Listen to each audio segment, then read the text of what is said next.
অনেক দিন আগের কথা। রতন নামে এক কাঠুরিয়া তার পরিবার নিয়ে একটা ছোট্ট গ্রামে থাকতো। রতনের পরিবারে ছিল তার স্ত্রী কমলা আর তার একমাত্র মেয়ে রত্না। জঙ্গলে কাঠ কেটে রতনের খুব বেশি রোজগার হতো না, তাই রতন ছিল খুব গরিব। সে তার মেয়ের ইচ্ছে পূরণ করতে পারত না।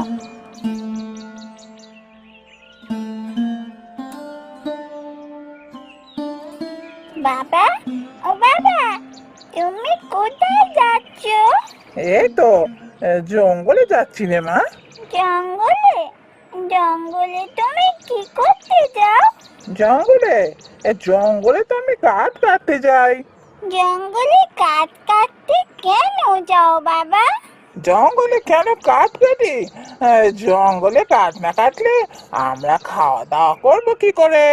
জঙ্গলে কাঠ কেটে সেই কাঠ বেচে তবে তো চাল ডাল কিনে আনবো।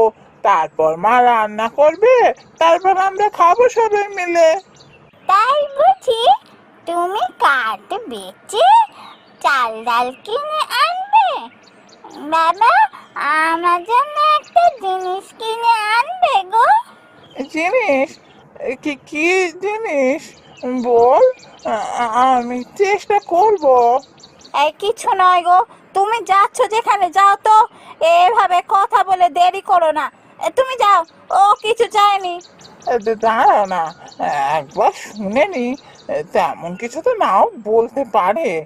কি বলছে শুনি একবার। হ্যাঁ বাবা, মা তো বলতেই দিচ্ছে না। আমি তো কবে থেকে বলছি। ঠিক আছে, তো কি চাই বল। আমার জন্য মাছ নিয়ে আসবে বাবা। কতদিন মাছ ভাজা খাইনি। আমার মাছ ভাজা খেতে বড্ড ইচ্ছে করছে।